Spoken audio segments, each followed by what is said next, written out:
தேர்தல் வந்து அண்ணாமலைக்கும் விஜய்க்கும் போட்டி.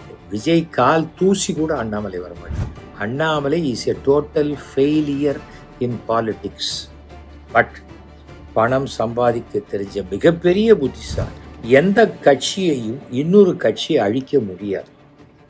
தமிழ்நாட்டில் திமுகவாக இருக்கட்டும், அதிமுகவாக இருக்கட்டும், அதெல்லாம் அழியாது. ஆர்டிஓ ஆஃபீஸில் லஞ்சம், இது லஞ்சம் இப்பவும் வந்து தானே பிடிக்கிறாங்க. அப்போ என்ன, ஆட்சி வந்து 55 நாள் ஆயிடுச்சுல, ஒரே நாளில் மாறாது. சினிமாவில் மட்டும்தான் மாறும்.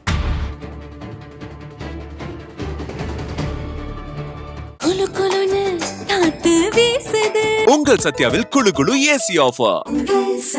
டயா பூஸ்டர் சுகரை கண்ட்ரோல் பண்ணும், உங்க ஆரோக்கியத்தை மீட்டு தரும். சர்க்கரையை கட்டுப்படுத்துறதுக்கான எளிமையான வழிமுறை, இயற்கையான வழிமுறை. அனைத்து மருந்து கடைகளிலும் கிடைக்கும்.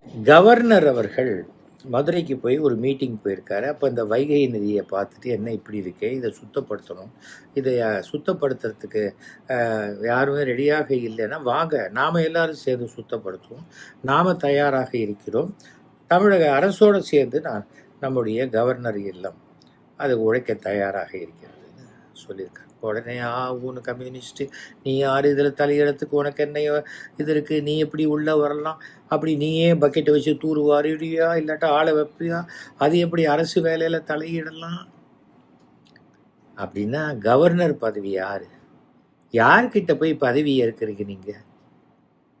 கவர்னர் யாராவது சீஃப் மினிஸ்டர் கிட்ட, கவுன்சிலர் கிட்ட, எம்எல்ஏ கிட்ட வந்து கவர்னரை பதவி ஏற்கிறாரு. அது கான்ஸ்டியூஷனல் போஸ்ட் இல்லையா கவர்னர்? ஏன் அவர் சொல்லக்கூடாது?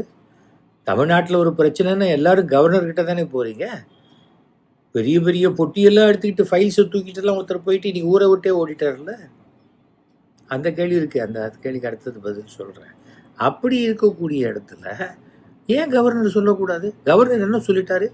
வைகை நதியை பூட்டிட்டு அந்த இடத்துல ஒரு கட்டடம் கட்டி கவர்னர் ஆஃபீஸ் வைக்கிறேன்னு சொன்னார். வைகை நதியை சுத்தப்படுத்துகிறேன், அதுக்கு உண்டான எல்லா உதவியும் செய்கிறேன்றாரு. அவ்வளோதானே. நல்லது யார் செஞ்சா என்ன? சும்மா சும்மா எனக்கு தெரிஞ்சு இந்த மாதிரியெல்லாம் வந்து இது வந்துடும், கவர்னர் ஆட்சி வந்தால் என்னங்க, இதை விட சிறப்பாக கவர்னர் ஆட்சி இருக்குன்னா கவர்னர் ஆட்சி வரது தப்பே இல்லை. ஜனங்களாக அதுதான் நினைப்போம். எமர்ஜென்சியை பற்றி 1000 பேர் பேசலாம். எமர்ஜென்சி நேரத்தில் தான் 8 மணிக்கு வர வேண்டிய தாதர் எக்ஸ்பிரஸ் 8 மணிக்கு சென்ட்ரலில் நுழையும். 10 மணிக்கு கவர்மெண்ட் ஆஃபீஸ் சீட்டில் இருக்க வேண்டியவங்க கரெக்டாக 9:55க்கு சீட்டில் இருந்தாங்க. அப்போ ஜனங்களுக்கு எமர்ஜென்சி பிடிச்சிது, அரசியல்வாதிகளுக்கு எமர்ஜென்சி பிடிக்கலை. அவ்வளோதான், புரிஞ்சுக்கங்க. சில சமயம் சில கடுமையான நடவடிக்கைகள் சில பேரை பாதிக்குங்கிறதுனால கத்துறாங்க. ஜனங்களுக்கு நல்லது நடந்துட்டு போட்டோம், அவ்வளோதானே. ஏதோ ஒரு ஆட்சி நடக்குது, அந்த ஆட்சியில் ரேஷனில் வந்து 1 கிலோ வாங்கினாக்கா 900 கிராம் தான் இருக்குது, இது வாங்கினா குறைச்சலாக இருக்குது, அங்கே பிரச்சனை இருக்குது, இங்கே வழக்கம் இருக்குது, இங்கே ஊழலாக இருக்குது. அப்போ அதெல்லாம் கவர்னர் ஆட்சி இருக்கும்போது இதெல்லாம் இல்லை அப்படின்னா நல்லது தானே. வேற என்ன வேணும்? வெஸ்ட் பெங்காலில் சொன்னாங்க, இப்போ வெஸ்ட் பெங்காலுடைய நிலைமை மாறும்போது அடடா இந்த ஆட்சி சிறப்பாக தானே இருக்குன்னு பேசுகிறாங்க. எத்தனை நாளைக்கு சொல்ல முடியும்? பிஜேபி உள்ளே வந்துடும், பிஜேபி நான் பிஜேபியில் இல்லை, உடனே நான் பிஜேபிக்கு நம்ம ஊர்லேயே முட்டாள்தனமான ரசிகர்களும் தொண்டர்களும் நிறைய பேர் இருக்காங்க. விஜய் வந்து சூட்டு போட்டானே நல்லா இருக்கு, பத்தியா டிவி கேக்கு சீட்டு போடுறாரு பற்றி. எதுக்கு? நான் 2011 டிசைட் பண்ணிட்டேன், இனிமேல் எந்த தேர்தலையும் நிற்கிறது இல்லைன்னு. புரியுதா? நான் நிற்கிறதே கிடையாது, எனக்கு விருப்பமும் கிடையாது. நான் ஒரு தடவை எம்எல்ஏ இருந்துட்டேன், நேர்மையாக இருந்துட்டேன், போகிறோம். இன்றைக்கி எனக்கு கவர்மெண்ட் பென்ஷன் வருது. நான் ஒரு எம்எல்ஏ, அரசாங்க முத்திரையோடு எனக்கு வந்து அந்த சர்டிஃபிகேட்டை கொடுத்து கார்டு கொடுத்து எனக்கு மாதம் 35,000 ரூபா பென்ஷன் வருது. அது போதும் எனக்கு. நான் என்ன செய்ய போகிறேன்? எல்லார் பணத்தையும் திருடி வச்சுக்கிட்டு என்னத்துக்கு? சாபத்தை வாங்குற வேலையெல்லாம் எனக்கு கிடையாது. அந்த மாதிரி அரசியல்வாதியாக நான் இருக்க என்றைக்குமே ஆசைப்பட்டது. என்னை பொறுத்த வரைக்கும் அரசியல் என்பது சமூக சேவை செய்வதற்கு அதிகாரமுள்ள ஒரு இடம். அதுக்கு மேலே அது ஒருத்துக்கும் பிரயோஜனமே கிடையாது. நான் மாதம் இன்றைக்கும் 2 ட்ராமா 3 ட்ராமா போடுறேன், எனக்கு போதும். சமீபத்தில் கூட ஒரு படம் 50 லட்ச ரூபா கொடுக்குறேன்னாங்க. ஆனால் அந்த அந்த டேர்ம்ஸ் அண்ட் கண்டிஷன் எனக்கு ஒத்து வரல, பண்ண மாட்டேன்னு சொல்லிட்டு. பணம் வந்தால் என்ன வேணால் செய்யலாம், அதெல்லாம் என்கிட்ட நடக்காது. அதுக்காக அந்த ஒரு விஷயத்தில் சொல்கிறேன், கவர்னர் சொன்னதில் எந்த தப்பும் கிடையாது, புரியுதா? கவர்னர் தான் எல்லாத்தையும் வாட்ச் பண்ணி எல்லா விஷயம் நோட்டு போட்டு டெல்லிக்கு அனுப்புறது கவர்னர் தான். ஓகே, முதலமைச்சராக யாராவது பதவியேற்றாலும் இந்த மந்திரிகள்லாம் வேண்டான்ட்டு அவங்கள வெளியில் எடுத்துட்டு வேற யாரையாவது மந்திரிகளாக்கினாலும் அந்த கவர்னர் பங்களாவுக்கு போய் கவர்னருக்கு முன்னாடி பதவியேற்றாதான் அந்த பதவியே செல்லும். இதெல்லாம் புரிஞ்சுக்கங்க. சும்மா ஏதோ எல்லாத்துக்கும் பதில் சொல்லலை, அவர் ஒரு அரசியல்வாதி மாதிரி எல்லாத்துக்கும் வார்த்தைக்கு வார்த்தை பதில் சொல்லாமல் இருக்காரு அப்படிங்கிறதுனால என்ன வேணால் பேசலான்னா தப்பு. புரோட்டோக்கால், ரெஸ்பெக்ட், அதை கொடுக்க கற்றுக்கங்க. ஓகேயா? நான் ஒன்றும் கவர்மெண்ட் அப்பாயின்மெண்ட் கேட்கல. அவர் இன்னும் எனக்கு இந்த டீ பார்ட்டிக்கு வந்து என்னை கூப்பிட்டோன்னே நான் இங்கேருந்து வண்டியை ஓட்டிகிட்டு போய் அங்கேருந்து 15 ரூபா டீயை குடிக்கிறதுக்கு நான் அவ்வளோ தூரம் போக வேண்டிய அவசியம் கிடையாது. ஆனால் எம்எல்ஏக்களெல்லாம் இப்போ அந்த டீ பார்ட்டிக்கெல்லாம் கூப்பிடணும்னு ஒரு இது இருக்குது. அதை சில அதிகாரிகள் தன்னுடைய ஒரு அதிமேதாவித்தனத்தினால என்னைக்காவது ஒரு நாள் தான் பனிஷ் பண்ணுற வரைக்கும், டிஸ்மிஸ் ஆகிற வரைக்கும் இந்த மாதிரி சில அயோக்கியத்தனங்களை பண்ணுவாங்க. இந்த பேரை எடுத்துரு, அந்த பேரை எடுத்துகிட்டு போ. எனக்கு என்னையே ஒரு கல்யாணத்துக்கு கூப்பிட்டா என்னடா அவ்வளோ தூரம் போகணுமா அப்படின்னு நினைப்பேன். கூப்பிடலையா ரொம்ப சந்தோஷம், அவங்க நல்லபடியாக இருக்கட்டும்னு வாழ்த்துவேன், புரியுதா? காலங்காத்தால் எட்ரா வண்டின்னு சொல்லிக்கிட்டு அங்கே இங்கே ஓடி எல்லாருக்கிட்டையும் என் மூஞ்சியை காட்டிகிட்டு இருக்க வேண்டிய அவசியமே கிடையாது.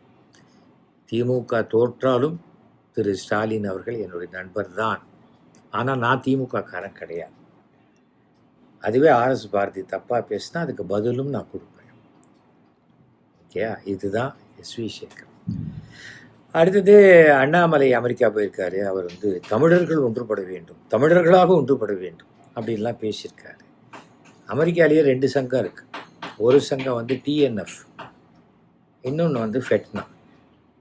ஃபெட்னாக்கும் டிஎன்எஃப்க்கும் என்றைக்குமே ஆகாது. அது ஒரு பேசிக்கான ஒரு விஷயங்கள் இருக்கிறது அங்கே. அதை வந்து அதில் இந்தியாவில் தமிழ்நாட்டினுடைய நலனுக்காக ஆரம்பிக்கப்பட்டது தான் டிஎன்எஃப். அந்த டிஎன்எஃப்க்கு தான் நான் ஆரம்பத்துலேருந்தே போயிருக்கேன். நான் தான் முதல் முறையாக பாலகுமாரன் அழைச்சிட்டு போனேன், திண்டுக்கல் லியோனி அழைச்சிட்டு போனேன்.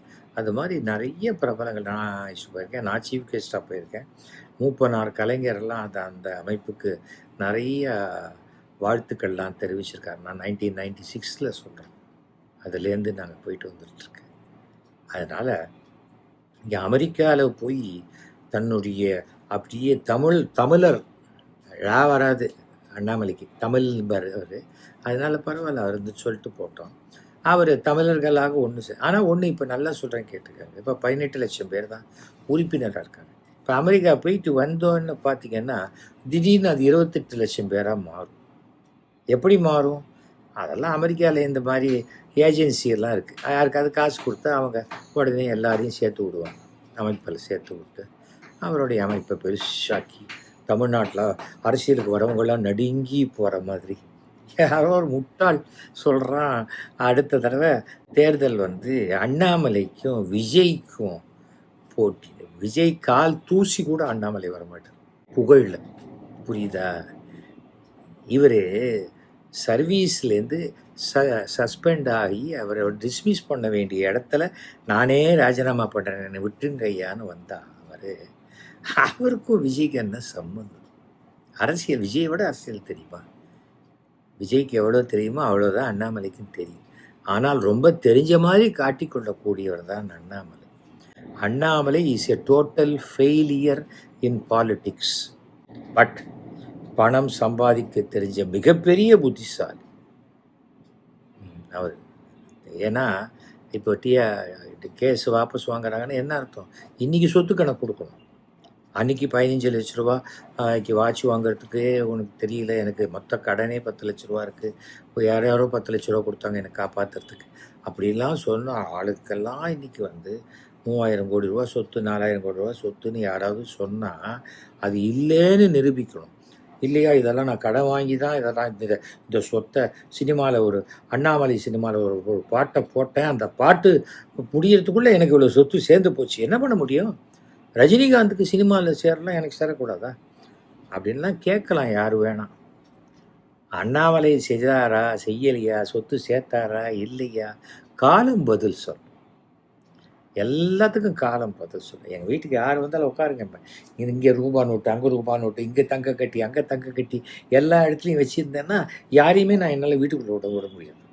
ஐயோ இல்லை இல்லை இல்லை இல்லை நான் வரேன் அங்கேயே ஏன் படுத்தா நிம்மதியாக தூங்கணும். அப்போது ஒழுக்கமாக இருக்கணும், நேர்மையாக இருக்கணும், கண்ணை பார்த்து பேசணும். அண்ணாமலை இது வரைக்கும் யார் கண்ணையும் பார்த்து பேச மாட்டார், பேசினது இல்லை. இதுதான் அண்ணாமலை. அதனால் அண்ணாமலைக்கு திடீர்னு 10 லட்சம் வந்தோடனே அடடா தமிழ்நாட்டில் 10 லட்சம் புதுசாலிங்க புதுசாக வந்துட்டாங்களே நினைக்காதீங்க.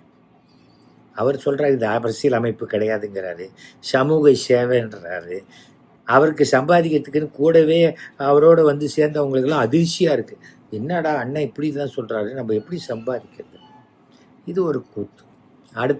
அடுத்த கேள்வி. அப்புறம் வந்து அதிமுகவில் இருக்கிற எக்ஸ் மினிஸ்டர்ஸு, நிர்வாகிகள் கூட்டமாக, அப்புறம் தொண்டர்கள், அப்புறம் ப்ரெசண்ட்டாக இருக்கிற எம்எல்ஏக்கள், இந்த விஜயபாஸ்கர் அந்த விஜயபாஸ்கர் எல்லாரும் போய் ஃபஸ்ட்டு ஷோ சினிமா தியேட்டரில் அப்படியே முட்டி அடிச்சு சார் ப்ளீஸ் மேனேஜரை பார்க்கணும் சார், அந்த மாதிரியெல்லாம் கேட்டில் நின்று கத்தி பின் கேட் வழியாக செவரி குச்சி. இந்த பார்த்துருக்கீங்களா? அப்போல்லாம் வந்து இந்த 2 ரூபா டிக்கெட் 3 ரூபா டிக்கெட்லாம் க்யூவில் நிற்பாங்க, தடன்னு தலை மேலே ஓடுவாங்க. 10 பேர் ஓடி அவன் கவுண்டர்கிட்ட போய் டமான்னு குதிப்பான். பார்த்துருக்கேன், நிறைய பேர் பார்த்துருப்பீங்க. அந்த மாதிரி போய் சேர்றாங்க டிவிக்கு. இதில் ஃபஸ்ட்டு ஒரு விஷயம் புரிஞ்சுக்கணும், எந்த கட்சியையும் இன்னொரு கட்சியை அழிக்க முடியாது. தமிழ்நாட்டில் திமுகவாக இருக்கட்டும், அதிமுகவாக இருக்கட்டும், அதெல்லாம் அழியாது. இருந்துகிட்டே இருக்கும், அதுக்கு உண்டான இருக்கும். அது இப்போது 40 சீட்டு 47 சீட்டு இருந்தது, 46 சீட்டு இருந்தது, 5 பேர் 6 பேர் வெளில போயிட்டாங்க அப்படிங்கிறாங்க. இல்லை 4 பேர் போனது டிஸ்பியூட்டில் இருக்குது, கவர்னர்கிட்ட லெட்டர் கொடுத்துருக்காங்க. இப்போ எல்லா இடத்துலையும் பை எலெக்ஷன் அனௌன்ஸ் பண்ணிருக்காங்க, தமிழ்நாட்டில் அனௌன்ஸ் பண்ணலை. ஸோ எல்லாருக்கு பின்னாடியும் டெல்லி என்பது ஒன்று இருக்குது. 1000 பிஜேபி திட்டலாம், ஆனால் டெல்லியை ஆண்டு கொண்டிருப்பது பிஜேபி என்ற மத்திய அரசு. எலியாரை வலியார் வாட்டினால் வலியாரை தெய்வம் வாட்டும் அப்படிங்கிற மாதிரி தான். 2 விதமான போலீஸ் பார்த்துருப்பீங்க. ஒரு போலீஸு இந்த நோ என்ட்ரி முனையிலே நிற்பா, தம்பி இது நோ என்ட்ரி, அப்படி போ, பக்கத்து வழியாக போ அப்படின்பா. இன்னொரு போலீஸு இந்த நோ என்ட்ரியில் கடைசியில் ஒரு கடை வாசல் அப்படி நின்றுட்டுருப்பார். அங்கே போகும்போது நில்லு, என்ன நோ என்ட்ரியில் வரையா?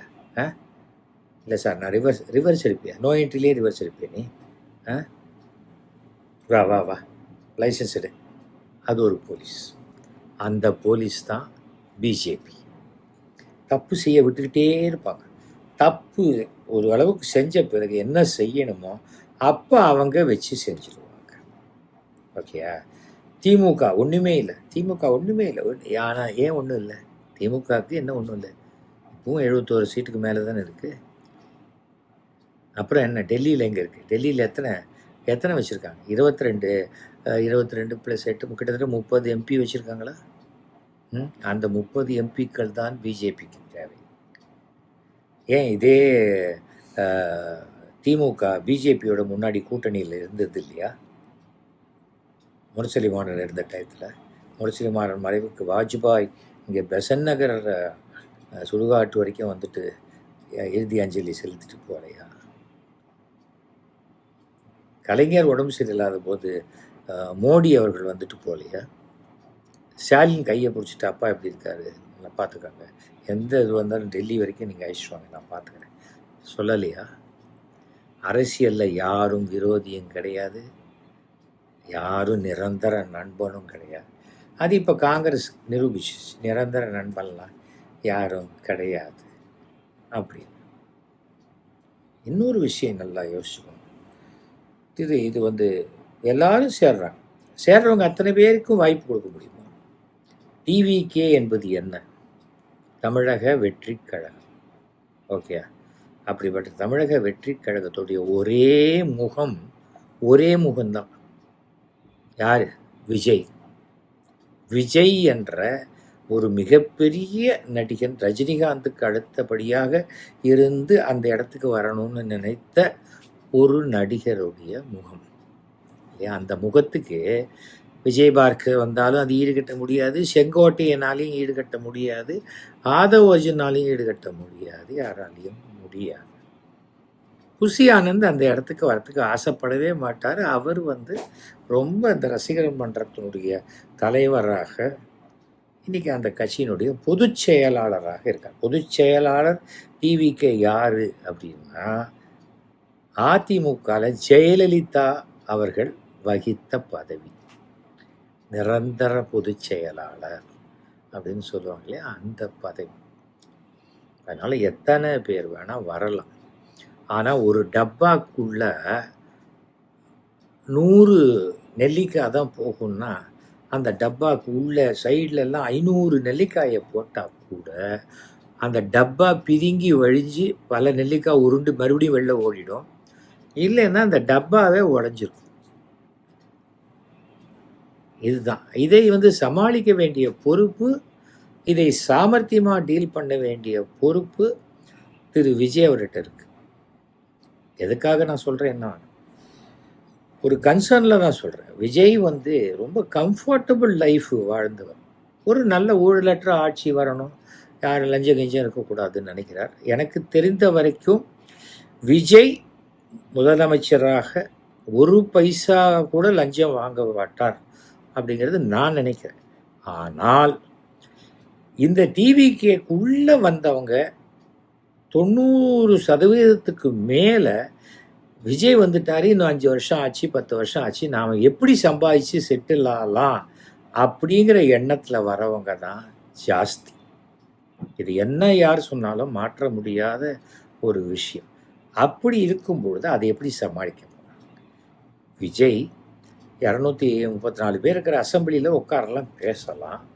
ஏற்கனவே தமிழ்நாட்டில் இந்த 50 வருஷமாக 10 லட்சத்துக்கும் அதிகமான அரசு அதிகாரிகள், இடைத்தரகர்கள், அப்புறம் கான்ட்ராக்டர்ஸு லஞ்சம் கொடுத்து லஞ்சம் வாங்கி அப்படியே இப்போ கூட டெய்லி வந்துக்கிட்டு இருக்கேன். ஆர்டிஓ ஆஃபீஸில் லஞ்சம், இது லஞ்சம் இப்பவும் தானே பிடிக்கிறாங்க. அப்போ என்ன ஆட்சி 55 நாள் ஆயிடுச்சுல, ஒரே நாளில் மாறாது. சினிமாவில் மட்டும்தான் மாறும். நம்மளுடைய சங்கர் படத்தில் வரும் தெரியுமா, ஒரே நாளில் 40,000 பேரை வேலையை விட்டு நீக்கிறேன், 4 லட்சம் பேரை நீக்கிறேன். அது சினிமாவில் மட்டும்தான் நடக்கும், இங்கே நடக்காது. 10 பேரை ஒரே சமயத்தில் நீக்கினா கூட கோர்ட்டுக்கு போயிடுவாங்க, ஸ்டே வாங்கிடுவாங்க. அதெல்லாம் என்ன நீக்க முடியாது அப்படின்னு சொல்லி. அதனால் இது மிகப்பெரிய சவால். அதில் என்னன்னா, ஜனங்கள்கிட்டேருந்து அப்பப்போ வாங்கக்கூடிய லஞ்சத்தை மொத்தமாக கட் பண்ணும்போது பெருவாரியான ஜனங்களுக்கு அது மிகப்பெரிய நம்பிக்கை கொடுக்கும். ஓ, நல்ல வேலைப்பா, எல்லா இடத்துலையும் காசு கேட்கலப்பா, பார்க்குற இடத்துலாம் காசு கேட்கல, நல்லா ஆச்சுப்பா, ஓகே. அடுத்தது, அவர்கள் என்ன திட்டங்களெல்லாம் உங்களுக்கு பண்ணி கொடுக்குறேன், இலவச பஸ்ஸுலேருந்து ஆரம்பித்து சொல்கிறதெல்லாம் பண்ணணும். குழந்தைக்கு மோதிரம் போடுறேன்னா அதுக்காக எல்லாரும் நான் குழந்தை பெற்றுக்கிறேன்னு ஆரம்பித்தா கூட அந்த ப்ராசஸ் முடிய 10 மாதம் ஆகிடும் இல்லையா? அப்புறம் ஒரு தடவை தான் கிடைக்கும். அவக்காக வருஷம் குழந்தைய பெற்றுக்கிட்டு வருஷம் மோதிரம் கொடுக்கலையானாக்கா அப்புறம் அந்த குழந்தைங்களை யார் படிக்க வைக்கிறது, யார் வளர்க்குறது, எவ்வளோ இருக்குது. அதனால் இந்த இமீடியட்டாக இந்த இலவச பஸ்ஸு, மாதம் அந்த 2500 ரூபா பணம், அது போன்ற விஷயங்கள், விவசாயிகளுக்கு உண்டான கோரிக்கைகள் எல்லாமே, அதெல்லாம் அரசு இப்போ பட்ஜெட்டில் பார்த்தா தெரிஞ்சிட போகுது. அதை பற்றி எதுவுமே நம்ம விமர்சனம் பண்ண வேண்டிய அவசியம் இல்லை. ஆனால் அளவு கடந்து ஆளை சேர்த்துக்காதீங்க. அதுதான் அதை நீங்கள் பார்த்துருப்பீங்க. லெஸ் லக்கேஜ் மோர் கம்ஃபர்ட், அதை எழுந்துருவார் விஜய். அப்படியே கூட்டமாக சேர்த்துக்க என்ன ஆகிடும்? கடைசியில் இந்த கட்சியிலேயே எடுத்த உடனே 2 கோடி பேர் உறுப்பினராக சேர்ந்தாருன்னு விஜய் அவர்களே சொன்னார் இல்லையா எலெக்ஷனுக்கு முன்னாடி. அப்போ அந்த 2 கோடி பேர் இந்த ஆட்சி வருமா வராதா எதையும் தெரியாமையே விஜயை நம்பி சேர்ந்தாங்களே, அவங்களுடைய எதிர்காலம் என்ன? அப்போ புதுசாக அங்கேருந்து வரவன், அங்கே சம்பாதிச்சுட்டு வருவேன், அங்கே திருடிட்டு வரவன், இங்கே வந்து திருடணும்னு ஆசைப்பட்டவன், 3 கட்சி தாவினவன், 6 கட்சி தாவினவன், எல்லாரையும் உள்ளே கொண்டு வச்சுக்கிட்டா உங்களுக்கு எப்படி சமாளிக்க முடியும்? அரசியல் தெரியாமல் இருக்கலாம், ஆனால் இதுவரைக்கும் இந்த வந்த மந்திரிகள்ல யாருமே ஊழல் பண்ணாதவர்கள், அதாவது வேற கட்சியிலேருந்து வந்து மந்திரி ஆனவங்களை பற்றி விட்டுருங்க, தாவேகா உறுப்பினராக இருந்து மந்திரியானவங்க இதுவரைக்கும் யாரும் ஊழல் பண்ணாது. தாவேகாக்குள்ளேயே பார்ட்டி ஃபண்டு கொடுத்து நிறைய பார்ட்டி ஃபண்டெல்லாம் கொடுத்தவர் கூட உள்ளே வந்து பதவிக்கு வந்திருக்கலாம், அதெல்லாம் அடுத்தது.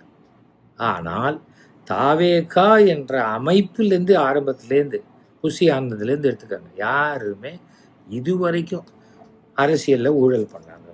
அப்படி இருக்கும் பொழுது ஏற்கனவே அங்கே ஊழல் பண்ணவன், இங்கே ஊழல் பண்ண எல்லாரையும் எடுத்துகிட்டு வந்து இப்போ அதிமுகவை பலகீனப்படுத்தி உங்களுக்கு என்ன நடக்க போகுது? ஒன்றுமே நடக்காது. ஏனென்றால் உங்களை நீங்கள் பலப்படுத்திக்கிறதுக்கு உங்களுக்கு இப்போதைக்கு தேவை எம்எல்ஏக்கள் மட்டும்தான். வெறுமனே நீங்கள் இத்தனை உறுப்பினரை சேர்த்துட்டீங்க, ஏடிஎம்கில் இருக்கிற அத்தனை உறுப்பினர் நீங்கள் கொண்டு சேர்த்தா கூட உங்களுக்கு அந்த 118 அந்த மேஜிக் நம்பரை நீங்கள் ஹோல்டு பண்ணாத வரைக்கும் வேறு எதுவும் கிடையாது. அதனால் ஞாபகம் வச்சுக்கோங்க, 1 சீட்டு 2 சீட்டு ஜெயிச்சவங்களாம் எங்களால் தான் ஆட்சி நடக்குதுன்னு பேசுகிறாங்கன்னா, அப்போ 107 சீட்டு ஜெயிச்ச நீங்கள் என்ன கெத்தாக இருக்கணும்? அந்த கெத்தை விட்டுறாதீங்க மாண்புமிகு முதலமைச்சர் அவர்களே. இதுதான் நான் சொல்லிக்க ஆசைப்படுறேன்.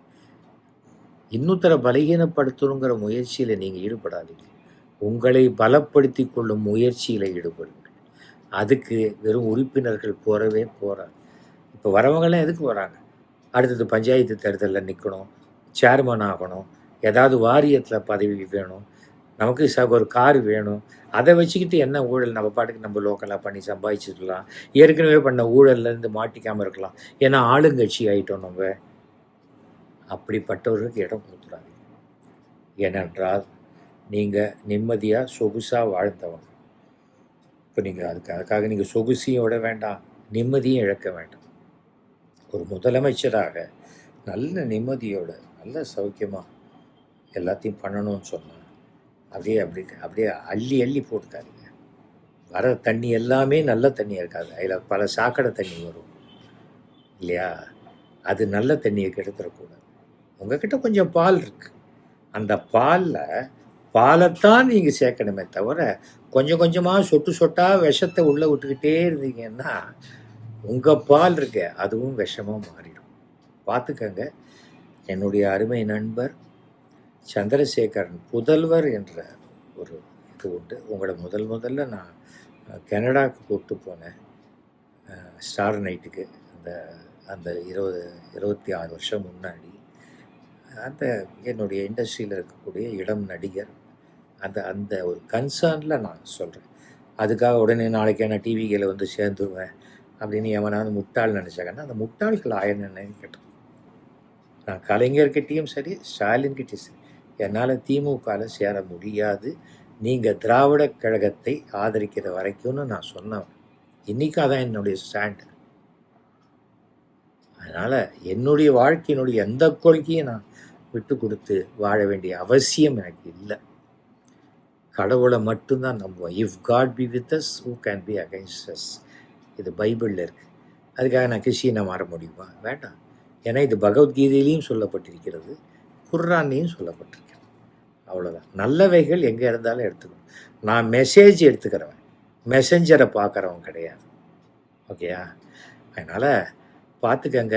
இது டிவிக்கே ஒரு ஆட்சி வந்து கவுந்ததுன்னா எல்லாருக்குமே செலவு, அரசுக்கு செலவு, இதுக்கு செலவு இருக்குது. அவ்வளோதான். கவர்னர் ஆட்சி வந்துடுமே. கவர்னர் ஆட்சி வந்தால் என்ன? நல்ல ஆட்சியாக இருந்தால் எந்த ஆட்சியும் நல்லது தான் ஜனங்களுக்கு. கடந்த இந்த 50 வருஷத்தில் இருந்த ஆட்சி வேணான்ட்டு தானே இப்போ டிவிக்கு தேர்ந்தெடுத்திருக்காங்க. அப்புறம் அந்த ஆட்சியில் வேண்டான்னவன், அந்த ஆட்சியில் ஊழல் பண்ணவன், அந்த ஆட்சியில் இருக்கிறவன் எல்லாரையும் தூக்கி இந்த ஆட்சிக்குள்ளே கொண்டு போட்டிங்கன்னா அப்புறம் உங்களுக்கு என்று என்ன தனித்தன்மை இருக்கும் சொல்லுங்கள்? பார்த்துக்கங்க. உன்னுடைய நண்பன் யார் என்று நீ சொல், நீ யார் என்று நான் சொல்கிறேன் வாங்க. அந்த மாதிரி தான். இதுவரைக்கும் எந்த குற்றமும் செய்யாத வேறு கிரைம்ஸ் எல்லாம் இருந்துக்கலாம், அவங்களாம் ரசிகர் மன்றத்தில் இருந்தவங்க. சினிமா பார்க்குறவங்க யார் வேணால் பார்க்கலாம். சினிமா பார்க்குறவங்க வந்து எல்லோரும் கான்டாக்ட் சர்டிஃபிகேட்டோடு வந்து சினிமா பாருன்னு சொல்ல போகிறதில்ல. யார் வேணால் சினிமா பார்க்கலாம். ஆனால் அரசியலுக்குள்ளே வந்து ஒரு பொது சேவைன்னு வரும்போது ஊழலற்றவர்களும் நேர்மையானவர்களும் பொறுக்கிங்க இல்லாதவங்களும் வந்தால் நல்லாயிருக்கும். ஏன்னா நீங்கள் இந்த மாதிரியான எந்த விஷயத்துலையும் ஈடுபடாத பொழுது அப்படி ஈடுபடுறவங்களெல்லாம் நீங்கள் கவனிக்காத விட்டுட்டீங்கன்னா கடைசியில் உங்களுக்கு தான் அது சிக்கலில் கொண்டு வர முடியும். இந்த மாதிரியான கூட்டம் கூட நம்மக்கிட்ட நெருக்கமாக அதுக்கு ஒரு பேர் இருக்குது, அனுகூல சத்ருக்கள்னு பேர். நமக்கு அனுகூலமாக நடந்துக்கிறேன்னு சொல்லியே நமக்கு வந்து விரோதி மாதிரி துரோகி மாதிரி நடந்துப்பாங்க. ஏன்னா அவங்க பிழைச்சா போகிறதும் இங்கே வந்திருக்காங்களே தவிர உங்களை வாழ வைக்கலாம் அவங்க இங்கே வரல. அதில் தெளிவாக நீங்கள் இருங்க, அதை பார்த்துக்கங்க. All the very best. So இப்போது என்னுடைய அரசியல் பயணத்தை பற்றி நாளிலேருந்து ஆரம்பித்து சொல்லலான் இருக்கேன்.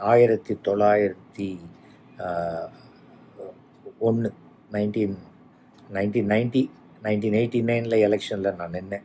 அதிலிருந்து இன்று வரை என்னுடைய அரசியல் பயணம், என் கட்சிகள், நடந்த விஷயங்கள், நடந்த உண்மைகள், அதை நான் சொல்லலான் இருக்கேன். என்னுடைய அருமை நண்பர் இந்த டிவி சோமுன்னு இருக்கார், அவர் இந்த ரிப்போர்ட்டர், அவர் வந்து சொன்னார், இது மாதிரி பண்ணலாமே சார் அப்படின்னா. சரி சொல்லிவிடுவோம், யூடியூப்பில் சொல்லுவோம், அப்படி புக்கு போடலாமே. ஏன்னா நான் யூடியூப்பில் சொன்னதை அப்படியே எழுத்தாக மாற்றினா அதான் புக்கு, பார்த்துக்கலாம். புக்கு போடுறது இன்றைக்கி ஒன்றும் கஷ்டமே கிடையாதுங்க. அதனால் கொஞ்சம் கரெக்டாக உட்காந்து எழுத தெரிஞ்சவங்க இருந்தால் போதும். சொன்னதை அப்படியே எழுதிட்டா அது அப்படியே புக்காக வந்துடும். கிண்டில்லேருந்து எல்லா இடத்துக்கும் உலகத்துக்கு போயிடும். ஓகேயா? அது ஒரு ரெக்கார்டு, அவ்வளோதான். இந்த பின்னாடி பார்த்திங்களா, அந்த இதிலே பார்த்தாலே தெரியும். இந்த பக்கம் ஜெயலலிதா, அங்கே மோடி, கலைஞர், அங்கே பாருங்கள் ஸ்டாலின் அவர்கள். எனக்கு மிகவும் பிடித்த முத்துராமலிங்க தேவர் ஐயா இருக்காங்க. திருவள்ளுவர் இருக்கார் காவி ட்ரெஸ்ஸில், எனக்கு பிடிக்கும். அதுக்காக ஒரு திருவள்ளுவர் இல்லாத போயிடாது இல்லையா? நான் மெசேஜ் மட்டும்தான் எடுத்துக்கிறேன். ஒவ்வொருத்தர் ஆசைப்படியெல்லாம் நான் இருக்க முடியாது. அதனால் எங்கள் வீட்டில் இருக்கிற திருவள்ளுவருக்கு எனக்கு பிடிச்சா நான் பூனால் கூட போட்டு வைப்பேன். அதை யார் தடுக்க முடியும்? யாரும் தடுக்க முடியாது. இதுதான் என் லைஃப், இப்படி தான் என் ஸ்டைல். ஓகே, மீண்டும் சந்திப்போம். ஓகே, யாராவது எங்கிட்ட ஃபோன் பண்ணி பேசணும், கருத்தெல்லாம் நல்லா இருந்தது சார், சிறப்பாக சொன்னீங்கன்னா 9841023545 கூப்பிடுங்க. அரசியல் பயணத்தை எப்படி ஆரம்பிச்சேங்கிறத நான் சொல்கிறேன். ஓகே, நன்றி, வணக்கம்.